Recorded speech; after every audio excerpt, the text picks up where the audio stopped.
बिस्मिल्लाहिर्रहमानिर्रहीम। Programme inside the news में हूं डॉक्टर सना गौरी। 27 मार्च 2022 को एक जलसे में एक पेपर लहराया जाता है और उस पर्चे में क्या होता है जनाब, उस पर्चे में यह है कि बानी पीटीआई ये कहते हैं कि उनकी हुकूमत के खिलाफ साजिश हो रही है और ये उसका सबूत है। उस साइफर कहा जाता है। साइफर हर किसी के हाथ नहीं आता और साइफर की हकीकत ये होती है कि ये बड़े कॉन्फिडेंशियल चीज़ होती है। मजमे में लहराने के बाद एक बयानिया गढ़ा जाता है और उस बयानिए में ये कहा जाता है कि अगर मेरी हुकूमत को कोई ख़तरा है तो वो बैरूनी साजिश है।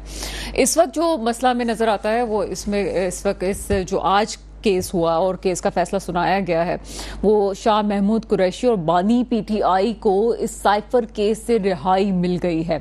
होना भी कुछ यही चाहिए था, चाहे वो आज होता, कल होता, 2028 के इलेक्शन से पहले हम देखते ऐसे ही कुछ होना था।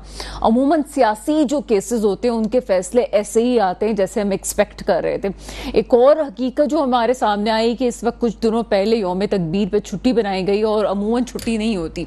इसकी वजूहात कुछ यूं थी कि ये साइफर केस का फैसला उस दिन होना था, एक अहम दिन था और अगर उस दिन ये फैसला हो जाता तो शायद पीटीआई के चाहने वालों में भी एक और खुशी की लहर दौड़ती। लेकिन इसलिए ही ये फैसला ये किया गया कि जनाब उस दिन छुट्टी कर दी जाएगी और ये चीज़ सामने आई। लेकिन इसके साथ हम ये भी देखते हैं कि आगे होने क्या जा रहा है। रिहाई के बावजूद भी इस वक्त बानी पीटीआई जेल की सलाखों के पीछे हैं और मजीद मुकदमात की जो हमें बास गश्त सुनाई दे रही थी और हमने अपने प्रोग्राम्स में भी ये कहा कि मजीद प्रोग्राम्स जो इसमें केसेस बनाए जा रहे हैं वो अभी मुतवक्का है कि बानी पीटीआई पे मजीद केसेस होंगे। ये कहना कि इस वक्त बानी पीटीआई को फौरी तौर पे रिहा कर दिया जाएगा ये भी होता हुआ नजर नहीं आ रहा। लेकिन वही बात कि जितने फ्लॉज इन केसेस में थे वो फ्लॉज अब आहिस्ता आहिस्ता खुलते चले जा रहे हैं। अब इसमें एक चीज बहुत बात करने की है जिसमें रऊफ सिद्दीकी साहब ने बड़ी तनकीद की है चीफ जस्टिस ऑफ पाकिस्तान पे और मौजूदा अदलिया पे। तो फिर अब वो कौन सी तनकीद है कि उस पर बात कर सकते हैं। आला अदलिया पे तनकीद शायद एक बड़ी मामूली बात हो गई। अब बड़े आराम से जिसके हक में फैसला आए उसके बारे में हम दमादम मस्कल अंदर करने लगते हैं और जिसके हक में फैसला ना आए उसके लिए अदलिया सबसे ज्यादा बुरी हो जाती है। कम से कम इस केस के फैसले के बाद तो रऊफ सिद्दीकी साहब को जिस तरह से बड़े खुलेआम आके उन्होंने टेलीविजन पे और दूसरी जगह आला अदलिया के खिलाफ बात की कि यहाँ पे सियासी बुनियादों पे फैसले होते हैं, तो फिर आके कहना चाहिए कि जनाब ऐसा नहीं है।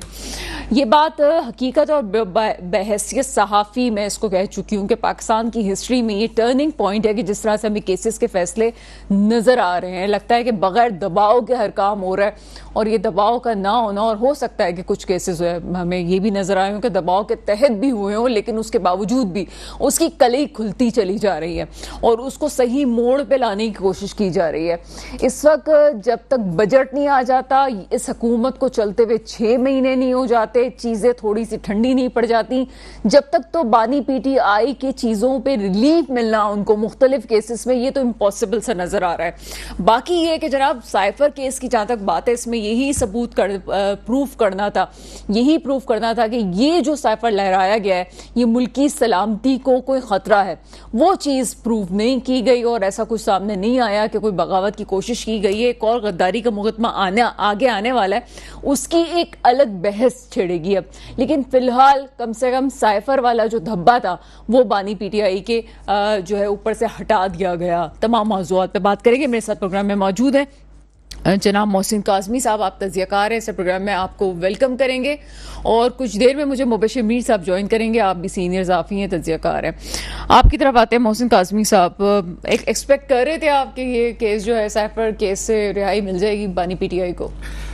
साइफर केस पे तो जितने भी एक्सपर्ट हमारे लॉयर हैं सब ये पेशगोई कर रहे थे कि ये इसके अंदर कोई जान नहीं है और वाकई इसका केस से ज़्यादा उसका इशू बहुत बना दिया।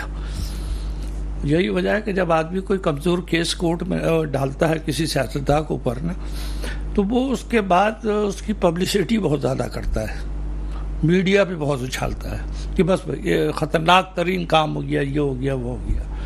देखिए मैं सिर्फ इतनी सी बात कर रहा हूँ कि गवर्नमेंट को कम से कम मुखालिफत नहीं करनी चाहिए। उसकी वजह क्या है कि कल तक फैसला ट्रायल कोर्ट ने किया था, आपने उसे एक्सेप्ट कर लिया। आज हाई कोर्ट ने किया, उससे बड़ी अदालत है ये, तो आप बहैसियत गवर्नमेंट क्या आप उसको एक्सेप्ट कीजिए। और अगर आपको लीगल तरीके से जाना है, कोई अपील करनी है तो अपील कीजिएगा, कोई मसला नहीं बनता इसके अंदर। अच्छा, असल में बात तो यही है कि ये जनरल तबसरा ये सब आ रहे हैं, सभी लोग यही कह रहे हैं कि जिसमें पीटीआई के बानी को कोई रिलीफ नहीं मिलेगा, यानी इस केस के अलावा जेल से बाहर नहीं आएंगे। और बहुत ही काबिल हमारे एतजाज हसन साहब ने आज बड़ा क्लियर कर दिया कि आप ये नहीं आएंगे बाहर, और उनको एक मशवरा भी दे दिया कि आप जाएं, जरदारी साहब से रब्ता करें और जरदारी साहब आपके लिए कुछ करेंगे। तो इस सूरत हाल के अंदर समझ में जो उम्मीद हम समझ रहे थे, हमें दिलचस्पी इनके मुकदमों से नहीं है, हमें दिलचस्पी मुल्क के हालात से कि ये इस्तेकाम कैसे आएगा। जब तक इस्तेकाम नहीं आएगा पाकिस्तान की मशीयत कभी नहीं सही होगी, न माशरत सही होगी न मशीयत सही होगी। इसलिए ज़रूरी है कि इन्हें इस पर कदम उठाना चाहिए। सर, आपकी एक बात को मुझे क्लियर कीजिएगा, आपने कहा कि जितना वावेला बनाया गया उसको नहीं बनाना चाहिए था इतना वावेला, लेकिन क्या आप इस बात से एग्री करते हैं कि इमरान खान साहब ने भी इतना ही वावेला बनाया था साइफर का जितना कि गवर्नमेंट ने, या फिर आप किसी को भी कोई भी ताकतवर हल्के की बात कर लें, उन्होंने इसको वावेला बनाया? क्या आपको नहीं लगता कि खान साहब का जो एक पूरा बयानिया था कि मेरी हुकूमत को क्यों निकाला गया, वो इसी एक साइफर से जुड़ा हुआ था? देखिए, मैं आपको बताऊँ, मैं ज़ाती तौर पे खान साहब को कभी भी सियासतदान नहीं समझता हूँ, क्योंकि मैंने उनमें कोई भी ऐसी खूबी नहीं देखी जो सियासी चालों को समझ सके। ना वो सियासी चालें समझ पाते हैं, ना सियासी चाल का जवाब दे पाते हैं। ये उन्हीं ने साइफर का केस उठाकर हमारे लिहाज से, मेरी ज़ाती राय के अंदर, बहुत गलती की थी। अगर वो उसका अदम एतमाद का मुकाबला किसी और तरीके से कर लेते और साइफर के केस में न जाते, क्योंकि उससे 3 दिन पहले तो उन्होंने कहा था, मैं तो दुआ कर रहा था कि ये लोग मेरे खिलाफ अदम एतमाद की तहरीक लाए, मैं तो तैयार बैठा हूँ। वो सारी तैयारी बेहतर थी बनिस्बत किसी ने अगर आपको ये मिसगाइड कर दिया कि साहब इस इशू को उठा दें तो आपका मसला हल हो जाएगा। बहुत मिसगाइड किया किसी ने, और इन्होंने इससे काफ़ी शोर तो डाला है। इसमें जाहिर है शोर डालने की जरूरत ही नहीं है। इमरान खान साहब तो एक ऐसी हस्ती है, वो मुंह से बयान निकलेगा वो फैल जाता है पूरी दुनिया के अंदर। सर, आपने अभी कहा कि मिसगाइड किया, तो उस वक्त तो हम ये समझ रहे थे कि अभी पूरा जो सिनेरियो, थोड़ा सा मेरी एक लंबी बात हो जाएगी, कि हम ये समझते थे कि पीटीआई उस मराइल में है कि जिसमें समझते समझते समझ आती है, लेकिन उसके बावजूद भी अभी जैसे एतजाज हसन साहब ने कहा है कि आप जरदारी साहब से मिलें जाके, ये बड़ा एक वाज़े पैगाम भी है और मुतबराना फैसला भी है कि चलें ये काम करना चाहिए। लेकिन आज तक पीटीआई इन चीज़ों के लिए तैयार नहीं हुई है कि वो किसी से बात कर सके। तो अभी भी आप ये समझते हैं कि अभी भी मशवरा देने वाले गलत हैं, या ये वन मैन शो है और इमरान खान साहब की अपनी स्ट्रेटजी है कि वो किसी से बात करने के लिए तैयार नहीं है? हाँ, मैं ये समझता हूँ कि खान साहब की अपनी स्ट्रेटजी ये है, मुज़ाहमत की है। वो मुफाहमत करना ही नहीं चाह रहे हैं। वो कहते हैं, सोचते होंगे कि जब हमने इतनी तकलीफ़ें उठा ली, हमारे वर्कर ने उठा ली, जेल भी हो गई, ये भी हो गया, वो भी हो गया, 9 मई के इल्ज़ामात भी आ गए, सब आ गए, तो अब मुझे क्या ज़रूरत है सरेंडर करने की। उनकी सोच है ये सियासी तदब्बुर नहीं है। सियासी तदब्बुर जो मेरी नज़र में है, ये बहुत पहले कर लेना चाहिए था, और अब भी टाइम है। और मेरा ख्याल है पीपल्स पार्टी ने उस वक्त भी ऑफ़र दी थी इनको, और अब भी इनको इशारों के नाम में ऑफ़र आ रही है, और यही वजह है कि पीपल्स पार्टी अभी तक काबीना में गई भी नहीं है। जिन शराइत के ऊपर मुस्लिम लीग हुकूमत कर रही है, अगर ये चाहें तो पीपल्स पार्टी इनके साथ मिलकर इस हुकूमत के खिलाफ अदम एतमाद ले आएगी और ये हुकूमत ख़त्म हो जाएगी। सर, आपकी प्रेडिक्शन क्या कहती है, मिड टर्म इलेक्शंस की तरफ जाएंगे? इलेक्शन की तरफ जाना मैं समझता हूं कि सुसाइड करना है। 50, 60, 70 अरब रुपया खर्च हुआ है इस इलेक्शन के ऊपर, ठीक है। क्या तकलीफें लोगों ने उठाई, किसी लोग मारे गए, फिर आप उसी तरफ जा रहे हैं। अभी 4 महीने भी नहीं हुए, इलेक्शन की तरफ जाना है तो कोई अक्लमंदी। सर, किस तरह से पीटीआई वाले तो बैठने के लिए तैयार नहीं है, तो फिर किस तरह से मामले बैठेंगे? पीटीआई वाले बैठेंगे। बात यह है कि अगर इन्हीं ने महमूद कुरैशी को रिहा कर दिया तो ये रास्ते बन जाएंगे। वो एक सियासतदान हैं, जहाँ दीदा आदमी है, हर पार्टी का पहचानते हैं, मुस्लिम लीग को भी जानते हैं, पीपल्स पार्टी को भी जानते हैं। और मैं कहता हूं कि पीपल्स पार्टी के साथ इनका मुआहदा करना इसलिए ज़रूरी है। सुनिए, मैं आपको मिसाल दूं। जो रिजल्ट आया था आपका 8 फरवरी का, वो रिजल्ट के अंदर यकीनन आपने सबसे ज़्यादा वोट लिए, आप सबसे ज़्यादा सीटें ली। जब आपने सबसे ज़्यादा वोट लिए और सबसे ज़्यादा सीटें ली, फिर भी आपको हुकूमत बनाने के लिए किसी का सहारा चाहिए था। पहले इनका गुमान था कि हम MQM से शामिल करके, छोटी पार्टी है उससे कर लेंगे, वो नहीं बना इनका मामला।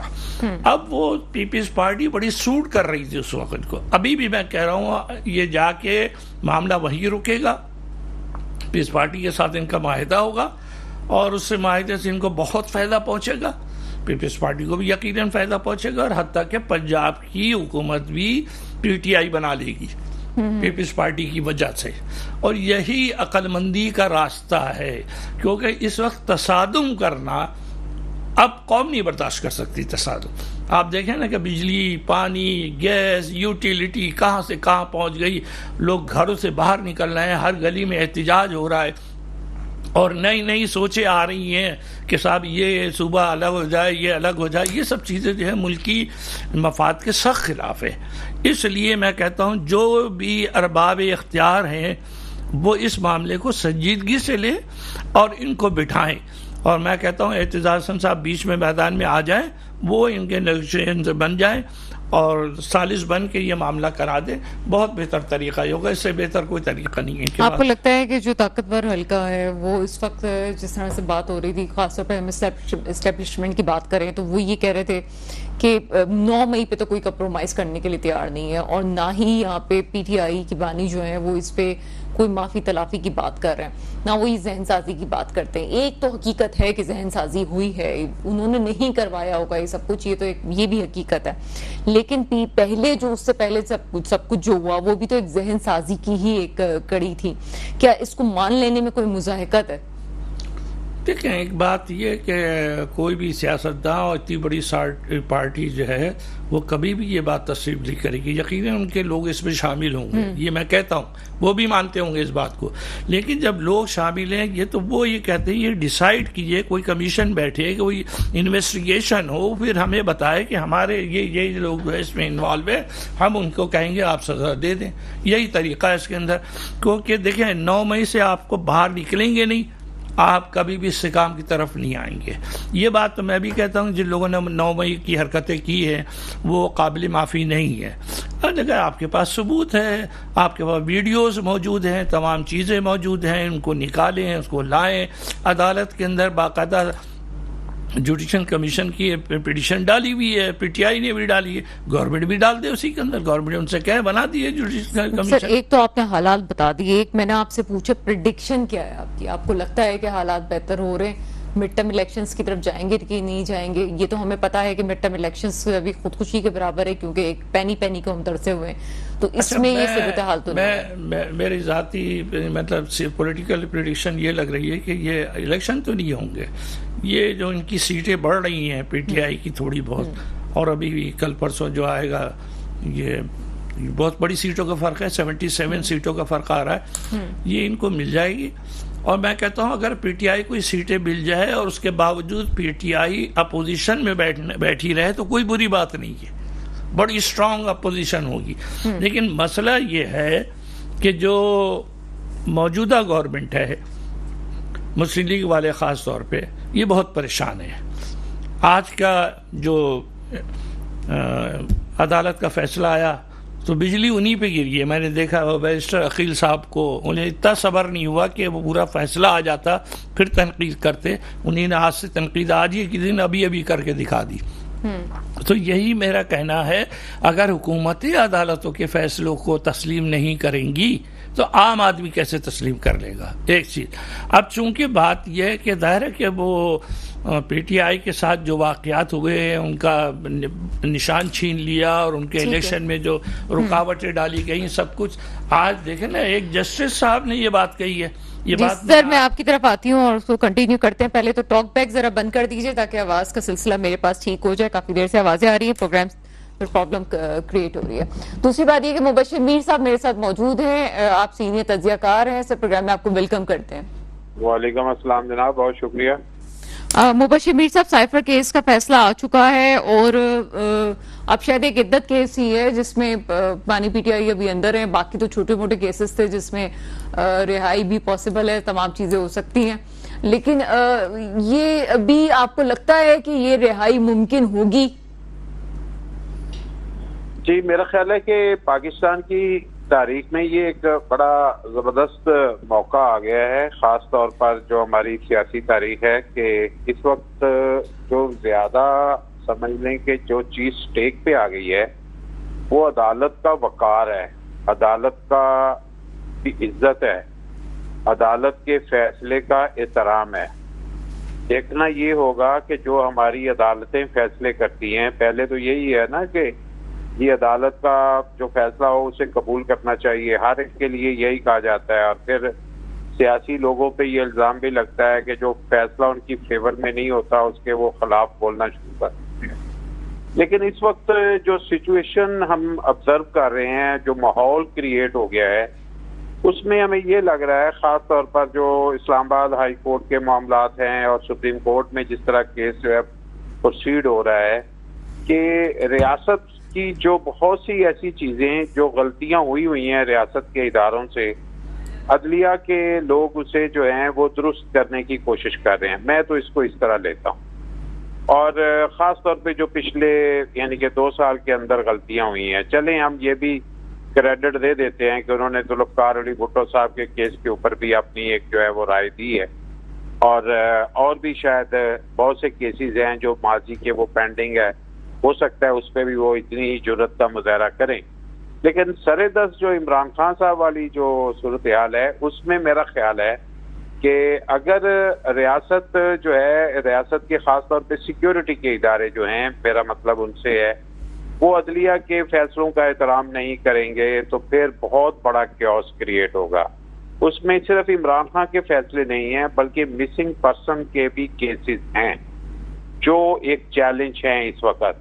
उसमें गवर्नमेंट की साइड से जो इदारे हैं, खास तौर पर वजारत दाखिला जो है, वो बिल्कुल बेबस नजर आती है। वो ऐसे लगता है कि वो किसी और तरफ देखते हैं कि हमें आगे क्या करना है। इसी तरह अटॉर्नी जनरल भी अपनी कोई बात जो है सॉलिड नहीं कर पाते।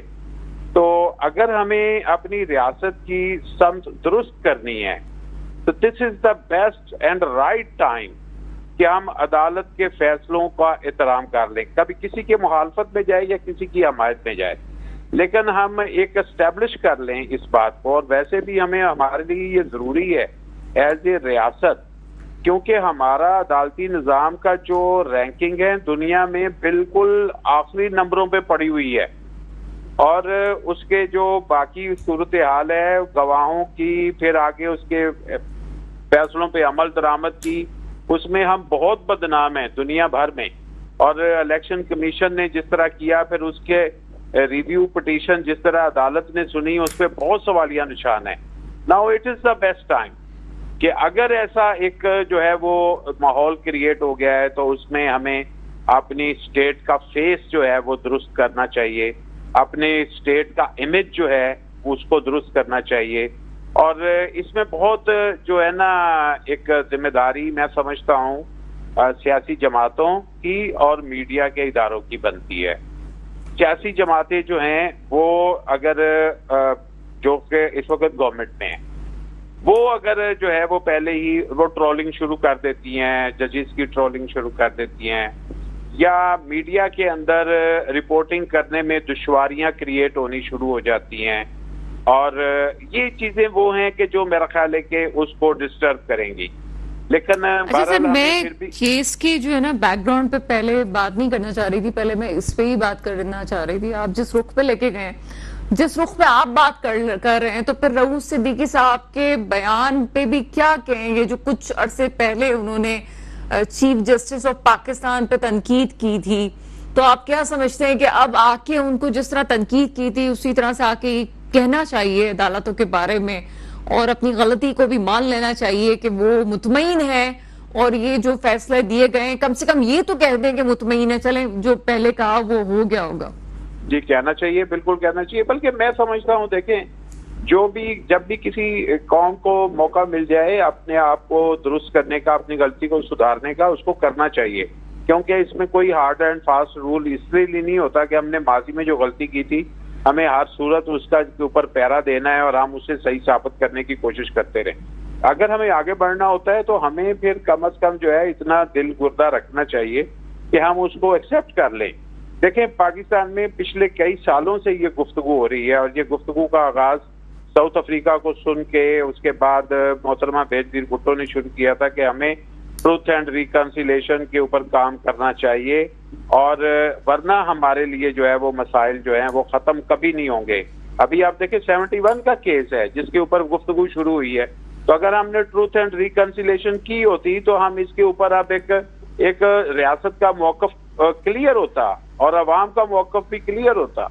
वो हम नहीं कर पा रहे। इसमें हमारे अंदर एक खौफ है कि हम कैसे कहें कि हमने माजी में गलत किया था और अब अगर हम उसको जो है वो कह देंगे तो लिहाजा वो जो एक बहुत बड़ा हमारे ऊपर जो है ना वो तोहमत लग जाएगी, बहुत बड़ा तूफान लग जाएगा।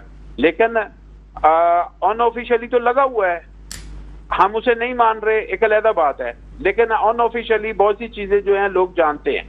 लेकिन अगर एक जो है ना जो कौमों ने आगे बढ़ना होता है उनके लिए यही एक रास्ता होता है कि वो अपनी गलतियों को तस्लीम करते हुए अपने आइंदा वाली चीजों, आइंदा के मुस्तकबिल का तयन जो है फिर वो करने के लिए जो है वो कोई ना कोई लाएअमल ऐसा बनाते हैं कि जिसके लिए रियासत भी आगे बढ़ती है, कौम भी आगे बढ़ती है, मुल्क भी जो है ना वो भी क्लैरिटी के साथ आगे बढ़ता है। लेकिन मुझे तो हम क्लैरिटी का जो प्रॉब्लम है ना वो डॉक्टर साहबा जो है हमारा वो मौजूद है। तो जब तक हम ये काम नहीं करेंगे हम इसी तरह फिर मुनाफिकाना किस्म का जो है वो लिबादा ओढ़ के हम चलते हैं। कितनी गलतियां तस्लीम करनी चाहिए और कौन कौन से इदारों को? अभी तो हम अदलिया का देख रहे हैं कि अदलिया ने अपनी गलती तस्लीम करना शुरू की थी। सबको करनी चाहिए, सबको करनी चाहिए। देखें, यही होता है ना कि जब truth and reconciliation national level पे होगी तो फिर सबको करनी पड़ेगी और जो सबसे जिन्होंने ज्यादा की हैं उनकी ज्यादा गलतियां होंगी तो उसको तस्लीम करना चाहिए कि भाई ये चीजें गलत हुई हैं। लेकिन यह है कि अब आइंदा हम इसको नहीं होने देंगे। लेकिन यह है कि वो आइंदा ना होने का जो है वो भी कोई तयन किया जाता है। एक वैसे आप देखें ना, आपके पास वैसे तो फ्रेमवर्क है ना कि भाई ये हमारा आइन है, इसके मुताबिक आपने चलना है। अब जिन्होंने गलतियां की हुई हैं उन्होंने आइन से नाराज करके की हुई है ना, जो भी आपने फ्रेमवर्क बनाया था उसको ब्रेक किया हुआ है ना। किसी का उन्होंने हक मारा हुआ है, किसी को हक के जो है वो समझ लें कि हुक्मरानी था उसको नहीं दिया हुआ, किसी की जो है वो समझ लें कि जो चीज ड्यू थी उसको नहीं मिली हुई, किसी ना किसी वजह से नहीं मिली हुई। अब इसके डिटेल्स पे आ जाते हैं, साइफर वाले केस के डिटेल्स पे कुछ बात कर लेते हैं। जितना वावेला मचाया गया था साइफर का, तो इसमें ये भी तो रियलिटी है कि जो बानी पीटीआई उन्होंने खुद भी बड़ा वावेला मचाया था और उन्होंने एक बयानिया बनाया और उसके बाद उनकी एक ऑडियो लीक भी जारी हुई। तो क्वेश्चन तो रेज होते हैं उनकी तरफ से भी कि क्यों ऐसा किया गया। अच्छा, मेरा ख्याल है कि देखें, जो ऑफिशियली अगर हम बात करें कि भाई एज ए प्राइम मिनिस्टर उन्होंने क्या किया, तो एज ए प्राइम मिनिस्टर उनकी अगर हम देखें तो रिकॉर्ड के ऊपर 2 मीटिंग्स जो हैं जिनके मीटिंग मिनट्स भी मौजूद हैं, वो सिक्योरिटी काउंसिल की भी मीटिंग है और वो है कैबिनेट की भी मीटिंग। भाई जो लोग बाद में कह रहे हैं कि भाई ये गलत हुआ, तो उन्होंने सिक्योरिटी काउंसिल की मीटिंग में उन चीजों को क्यों नहीं डिस्कस किया था, उसकी खामोशी की वजह क्या थी। अच्छा, फिर जब शहबाज शरीफ साहब ने गवर्नमेंट ले ली थी 10 अप्रैल के बाद, तो वो भी तो सिक्योरिटी काउंसिल में लेकर गए थे इस केस को, उन्होंने भी तो कैबिनेट में इसको डिस्कस किया था, उसके बाद आगे नहीं बढ़े थे। फिर उसी वक्त के जो सदर थे आरफ अलवी साहब, उन्होंने उस वक्त के चीफ जस्टिस को भेजा था कि इस पे मुझे राय दो। चीफ जस्टिस साहब खामोश हो गए थे, उस वक्त तो बंदेयाल साहब थे।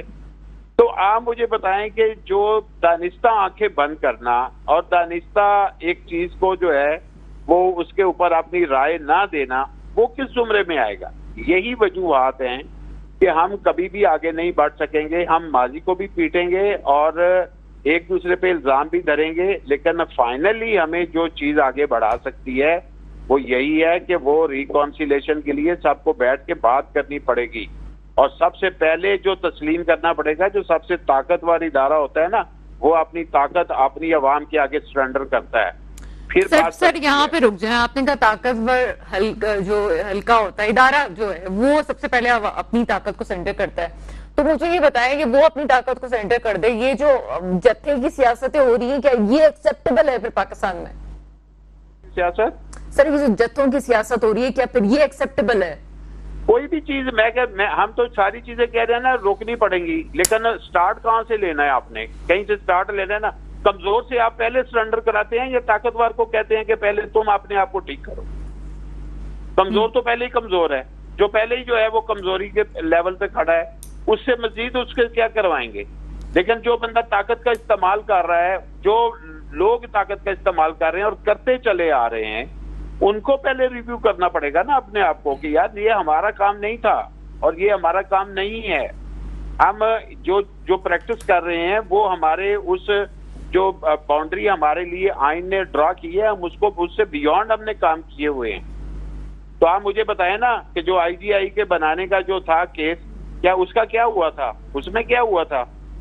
यही सर अभी तक तो उसका कुछ नहीं, आखिरी इत्तला तक तो 2012 के बाद तो वो मामला बिल्कुल ही ठप हो गया ना कि जब बाउंड्रीज क्रॉस करने की और वायलेशंस की जो है कि हिस्ट्री है, तो लिहाजा उसके ऊपर आप ये ना समझें कि किसको सजा दे रहे हैं और किसको सजा नहीं दे रहे।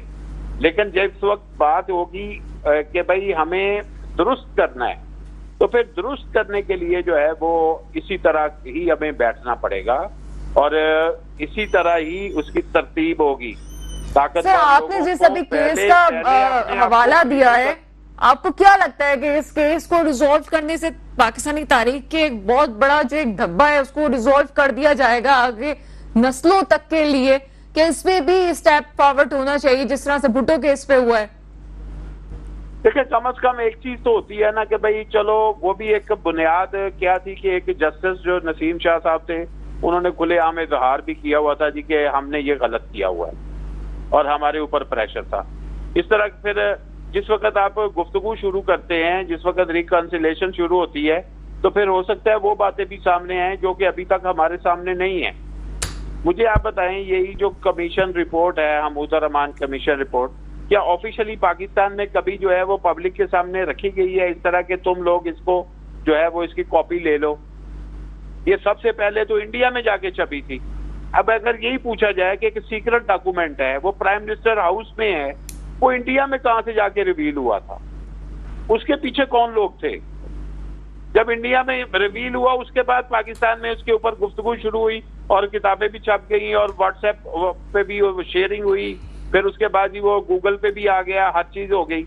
लेकिन फर्स्ट जो उसकी जो है वो लीकेज थी वो तो इंडिया में जाके हुई थी। तो पाकिस्तान के प्राइम मिनिस्टर का जो डॉक्यूमेंट है जो कि कैप किया गया हुआ है वो उधर जाके निकल रहा है उस मुल्क में जो कि हमारा दुश्मन मुल्क है।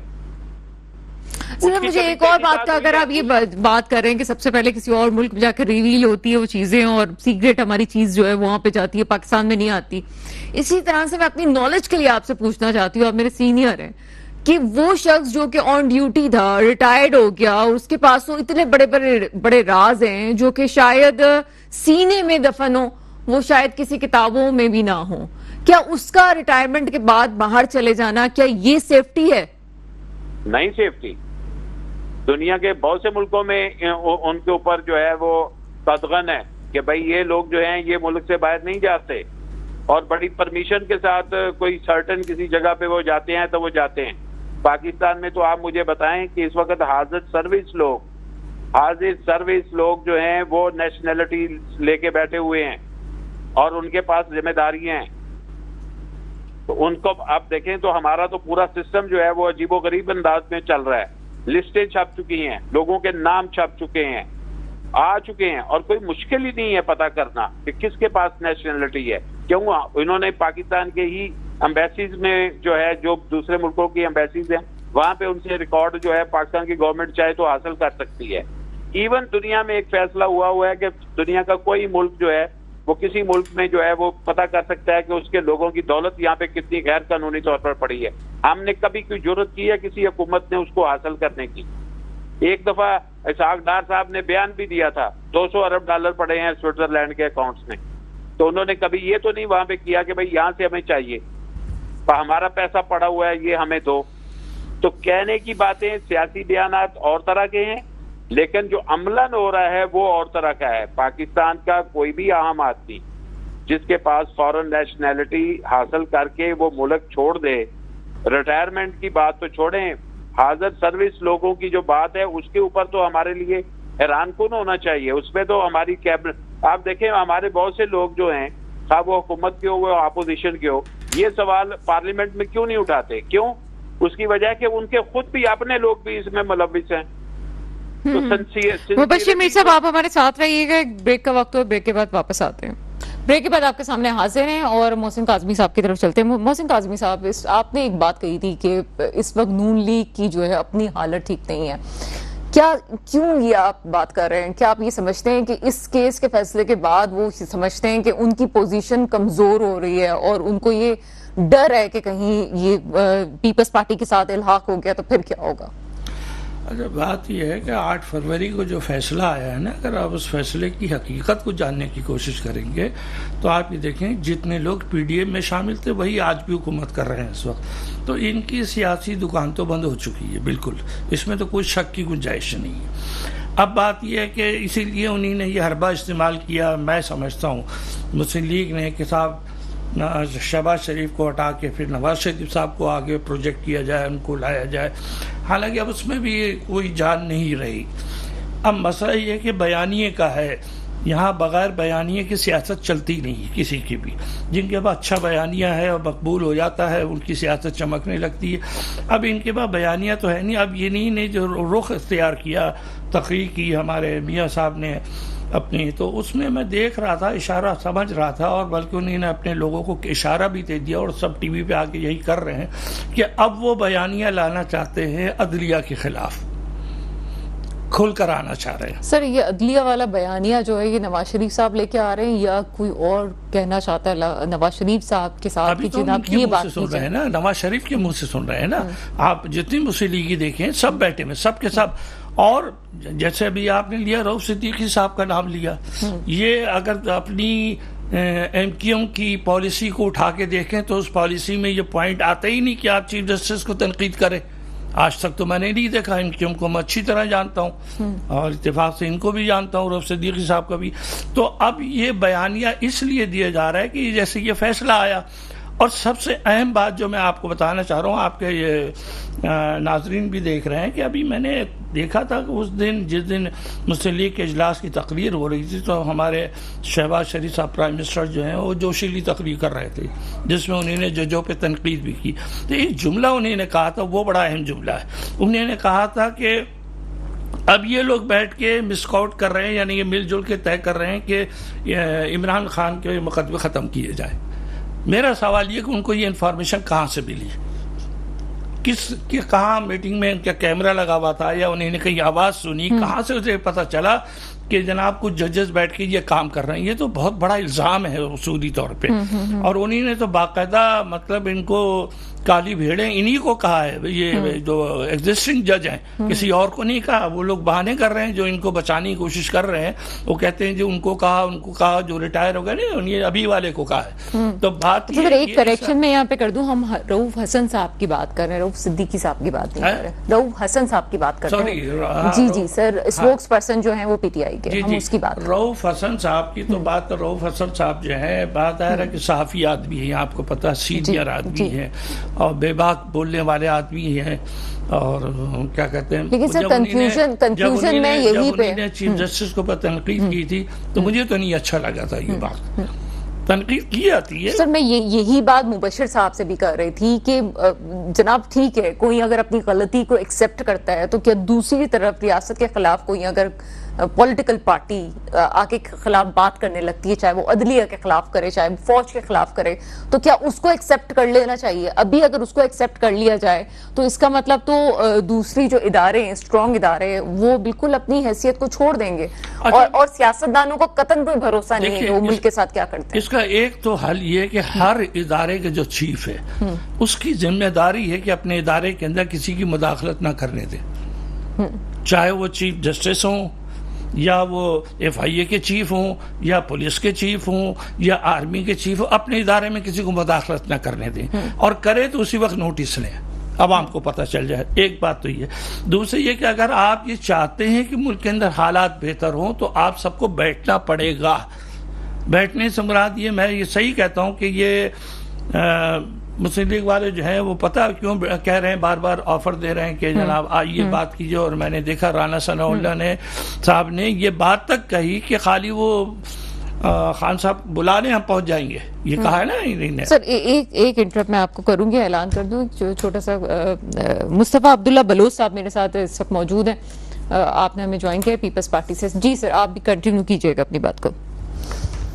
जी, अब मैं ये कह रहा था कि ये मुस्लिम लीग वाले जो हैं परेशान इस बात पे हैं और ये चाहते हैं बातचीत करना। क्या बातचीत करना चाहते हैं, मैं बड़ा परेशान हूँ कि बातचीत में कोई चीज़ होती है ना कि हम आपको ये देंगे और आप हमें ये देंगे, आप इतना कदम पीछे हटेंगे मैं इतने कदम पीछे, ऐसी कोई चीज़ नज़र नहीं आ रही। ये चाहते ये हैं कि 2-2.5 साल के लिए हमें हुकूमत करने की गारंटी दे दी जाए, बस यही है और कुछ नहीं है।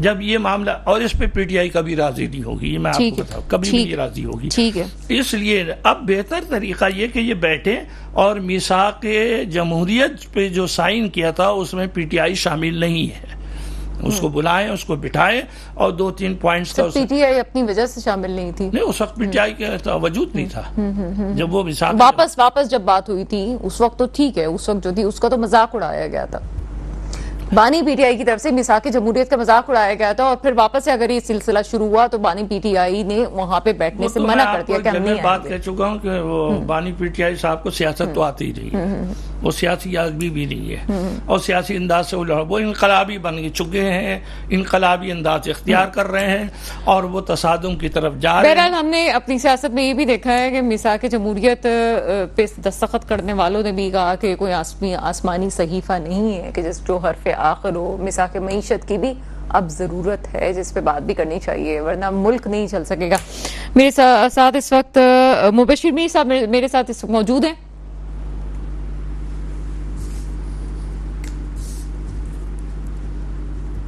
मुबशिर मीर साहब आपकी तरफ आएंगे। यहाँ पे इस वक्त क्या समझते हैं कि एक तरफ तो चले बानी पीटीआई को रिलीफ भी मिल रहा है और आगे जिस तरह से उनके वोटर सपोर्टर हैं, हमें एक तरह से उनके लिए खैर का साइन भी मिल रहा है, लेकिन दूसरी तरफ अगर ये कहा जाता है एतजाज एहसन साहब की बात कोई मामूली बात नहीं होती, अगर ये मशवरा दिया जा रहा है कि आप जरदारी साहब के साथ बैठ जाएं, तो मुस्लिम लीग की पोजीशन इस वक्त क्या रह जाती है?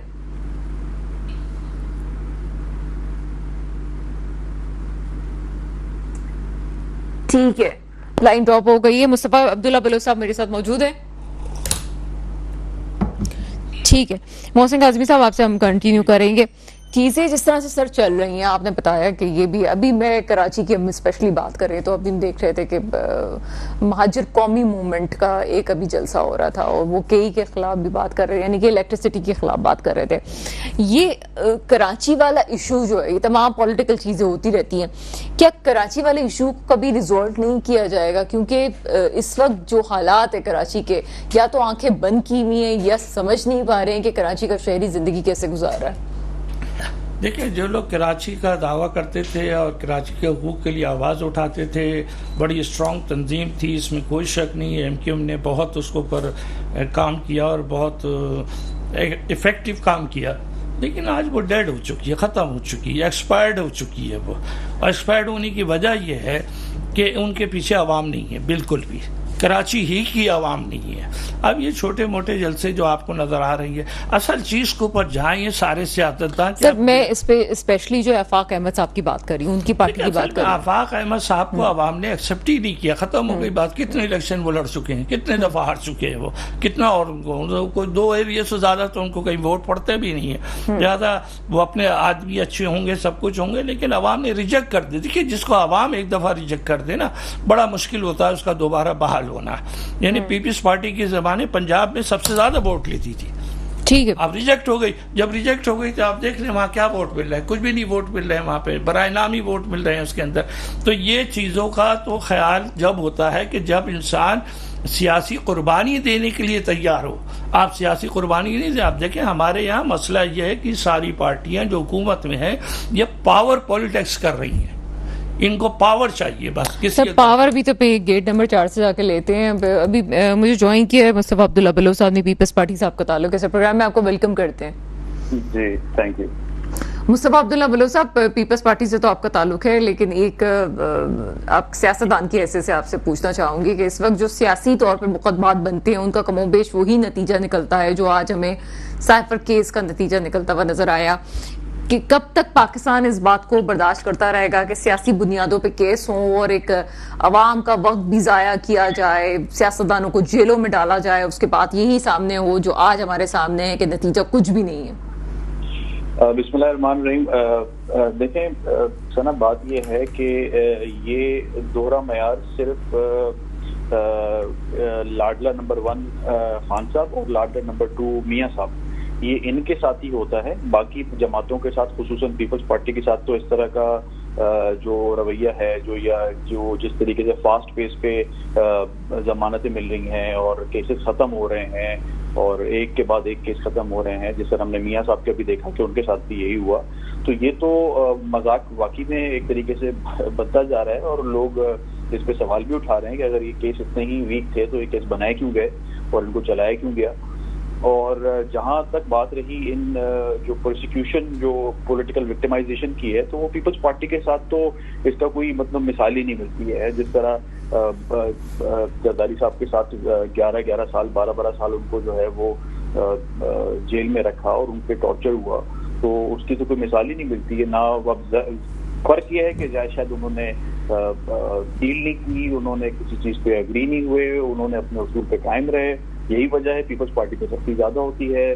कुछ पार्टीज बैकडोर डील कर लेती हैं, उनके लिए फिर आसानी हो जाती है। सामने जो है वो कुछ और उनके स्पोक्स पर्सन बातें कर रहे होते हैं, पीछे डील चली होती हैं, और ये फिर मेरे ख्याल में इनकी फिर वही असर होता है जो मियां साहब का इस इलेक्शन में असर हुआ कि मतलब जाहिर है वो पंजाब में उनको उस तरह वोट नहीं पड़ पाया। तो यही फिर खान साहब का भी असर यही होने वाला है कि जिस तरह अभी वो शायद समझ रहे हैं कि पब्लिक में बहुत पॉपुलर हैं, लेकिन जिस तरह उनके लिए केसेस खत्म करके उनके लिए राह हमवार की जा रही है और आहिस्ते आहिस्ते जलसे की भी उनको इजाजत मिल जाएगी। तो अच्छा मुस्तफा अब्दुल्ला बलोच साहब, गालिबन आप ही ने हमारे प्रोग्राम में कहा था कि पीटीआई बात करने के लिए तैयार नहीं है और अब इलेक्शंस 8 फरवरी के बाद जो है आप बात करना चाहते थे, लेकिन अभी एतजाज हसन साहब का जो बयान आया है वो भी इसी तरफ रुख करता है कि मशवरा दिया गया है कि जरदारी साहब से बात कर लेनी चाहिए। क्या समझते हैं कि आप अब इस पोजीशन में हैं? क्या आपको क्या उनकी जरूरत है या मसाइलत पैदा करने के मसलहत हो जाए, कोई बात जो आपस में तय हो जाए, इसलिए जरदारी साहब को बीच में आना चाहिए और बातों को हल करने की तरफ जाना चाहिए? देखें, एजाज साहब जाहिर है उनकी एक अपना पॉइंट ऑफ व्यू है और उन्होंने एक मुस्बत बात की है कि अगर खान साहब को वो भी बड़ा करीबी जानते हैं तो उनको पता है कि खान साहब काफी, उन्होंने ये भी कहा है साथ साथ कि खान साहब ने भी अपने मुफाहमत के रास्ते बंद किए हैं। तो अगर खान साहब इनिशिएट करेंगे तो ही जरदारी साहब बैठ के बात करेंगे और मेरे ख्याल में बेहतर होगा इसमें, चाहे बाकी स्टेक होल्डर्स भी साथ हों, क्योंकि डेडलॉक होना मुल्क की इस सूरत हाल के लिए तो बेहतर नहीं है। तो मेरे ख्याल में the ball is in Khan साहब कोर्ट कि वो किस तरह इस चीज को लेके चलते हैं। अगर वो समझ रहे हैं कि इस एजेंडे के साथ कि वो वापस आके वही इंतशार फैलाएंगे और वही अग्रेसिव पॉलिटिक्स खेलेंगे जिस तरह वो अभी कर रहे हैं, उनको लग रहा है, तो मेरे ख्याल में ये उनके वर्कर्स के लिए भी अच्छा नहीं होगा। उनके जो पॉलिटिकल लोग हैं जो उनके साथ हैं पार्टी में, उनके लिए भी मुश्किलात होंगी और एक लिमिट तक बर्दाश्त कर सकेंगे, क्योंकि मुझे नहीं लगता है इनकी वो ट्रेनिंग है जो एक नेचुरल सियासी जमात की होती है। तो खान साहब उस तरफ ले जाना चाह रहे हैं, बट मेरे ख्याल में बेहतर ये होगा कि वो बातचीत की तरफ ले जाएं। और उसके अलावा मैं दरअसल आपके शो में जब एंटर हुआ तो मुझे कुछ आपके जो शायद पैनल में बैठे हुए हैं उन्होंने कहा कि पीपल्स पार्टी को पंजाब में रिस्पांस नहीं मिला और पीपल्स पार्टी को इस इलेक्शन में, तो बिल्कुल पीपल्स पार्टी एक पंजाब की पुरानी जमात है और पीपल्स पार्टी के रूट्स पंजाब में हैं और पीपल्स पार्टी इंशाल्लाह बिल्कुल पंजाब में रिवाइव करेगी। जिस तरह चेयरमैन साहब की जो जलसे थे वो वाहिद लीडर थे जिन्होंने पंजाब। चलिए, ये बड़ा लंबा टॉपिक है मुस्तफा और मेरा ख्याल है कि इसके लिए पूरा प्रोग्राम आना चाहिए। इसकी कुछ हकीकतें हम भी जानते हैं पंजाब में पीपल्स पार्टी क्यों, कब, कैसे रही और क्या हुआ। बहुत शुक्रिया मुस्तफा अब्दुल्ला बलोच साहब, आप मेरे साथ मौजूद थे। मोहसिन काज़मी साहब आपका बहुत शुक्रिया, आप मेरे साथ थे। मुबशिर मीर साहब आपका बहुत शुक्रिया। चीजें अगर हल होने पर जा रही हैं तो करेक्शन मूड की तरफ जाना चाहिए। मैं ना मानू हार और ये हुआ तो क्यों हुआ और उसके साथ अच्छा हो रहा है तो वो क्यों हो रहा है, इससे कम से कम बाज आ जाएं। पाकिस्तान है तो सियासतदान है, पाकिस्तान है तो इदारे हैं, और पाकिस्तान है तो मैं और आप हैं। दुआ वही है जो हमेशा होती है, मेरे मुल्क में वो हुक्मरान आए जो वाकई मेरे मुल्क के मुस्तकबिल की हिफाजत करें। इसके साथ ही प्रोग्राम का वक्त खत्म होता है, मुझे इजाजत दीजिएगा। खुदा हाफिज।